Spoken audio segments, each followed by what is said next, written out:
دا چې د پرایمري کی او فارن کی په کنسپټ باندې ښه پوه شو او موږ اکثره محصلین هم همدا پوښتنه کوي چې موږ څنګه کولی شو چې یو ډیټابیس کې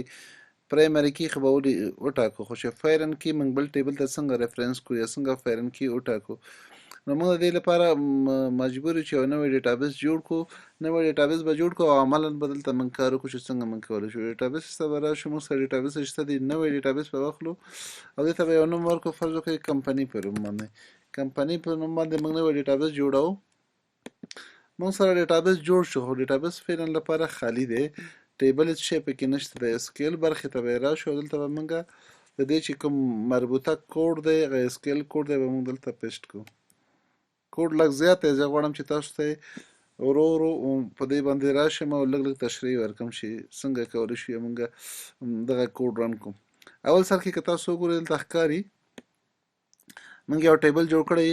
کریټ ټیبل ډپارټمنټ ټیبل جوړ دی، بیا قوس شروع هغې نه وروسته د هر کالم نمبر دی، ډي نیم یا ډپارټمنټ نیم دی، وارچار دی، ناٹ نل دی، فرض وکړه شل سایز دی، بیا ډي نمبر دی، منیجر اسسن دی، منیجر سٹارټ ډیټ دی. صحیح ده. هغې نه وروسته ډي نمبر موږ سره پرایمري کی ده په دې ټیبل کې. بل موږ یو کی اخیستی ده خو اوسه پرې موږ سره معلومه نه دی، دا بیا وروسته موږ از ا فارن کی کنسیډر کوو. خو منیجر اسسن لپاره موږ دلته فعلا لپاره صرف یو کالم اخیستی، اوسه پرې دا موږ سره نارمل یو عادي اټریبیوټ دی. بیا هغه وروسته موږ خبره کوو چې دا څنګه موږ فارن کی واخلو. دې ټیبل ته موږ ډیټا هم ډمپ کوو یا ډیټا هم ورته انسرټ کوو. دې ته موږ هیډ کوارټر، اډمنسټریټر او ریسرچ درې ډپارټمنټ موږ فعلا لپاره مد نظر نیولي چې په دې ټیبل کې به موږ سره درې ډپارټمنټ وي په دې ډیټابیس کې.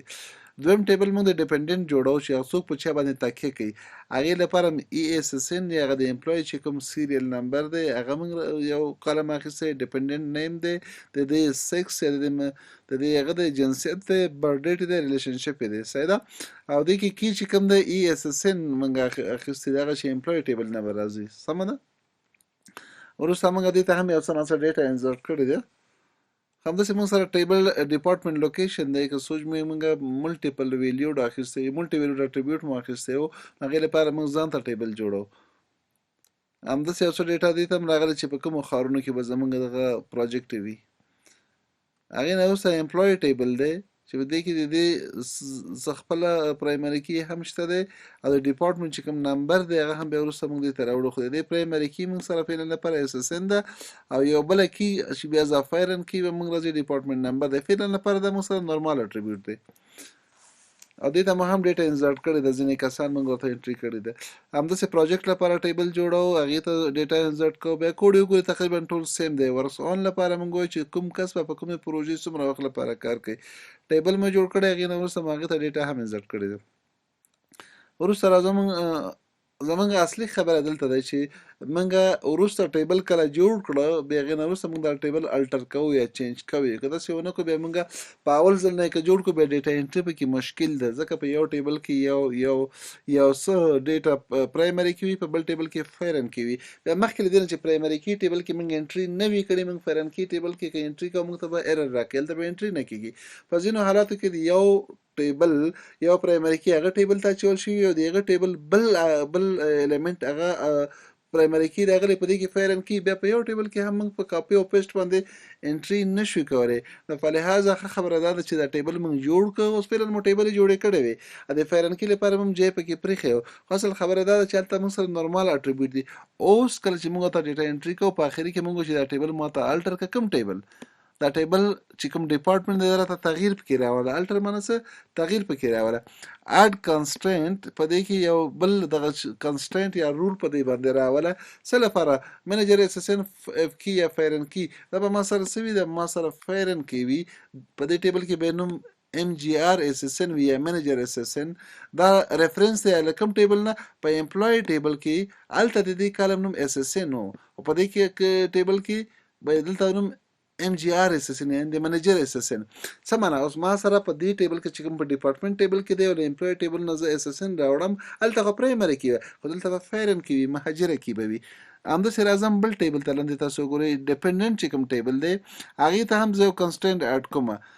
دلته ما سره فارن کې دی، دلته ورته زه ای اس اس ان نوم ورکوم یا امپلوي اس اس ان، خو دا ریفرنس کوم نه دی امپلوي ټیبل کې هلته څه شی و هلته اس اس ان و په هغه ټیبل کې پرایمري کی و اس اس ان په تر خو په دې ټیبل کې ای اس اس ان امپلوي اس اس ان پاس مې منیجر اس اس ان نمبر کړی تاسو کولی شئ نوم یې بدل کړئ هر نوم چې ورکوي خو دغه اس اس ان نوم نشي چینج کولی ځکه چې په هغه ټیبل کې دغه کالم نوم د امپلوي ټیبل کې اس اس ان دلته چې هر نوم تاسو ورکولی شئ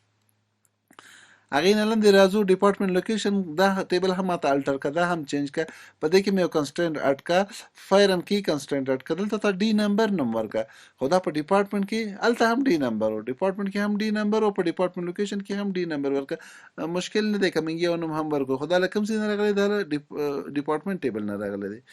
همداسې موږ سره امپلوي ټیبل تاسو وګورئ امپلوي ټیبل ته هم موږ دوه کنسټرنټ اډ کوو امپلوي ټیبل ته یو فایر اینډ کی راغلی ده دلته ته ډي نمبر زه نوم ورکوم یا ډي ان او دا ریفرنس د کوم ټیبل دی ډپارټمنټ ده هلته یې نوم ډي نمبر و دلته مو ډي ان او نوم ورکړی دی خبره هماغه ډي نمبر ده چې په ډپارټمنټ ټیبل کې ډپارټمنټ نمبر و دلته په امپلوي ټیبل کې چې فایر اینډ کی د ډي ان او ورته ورکړه یو بل فایر اینډ کی هم راځي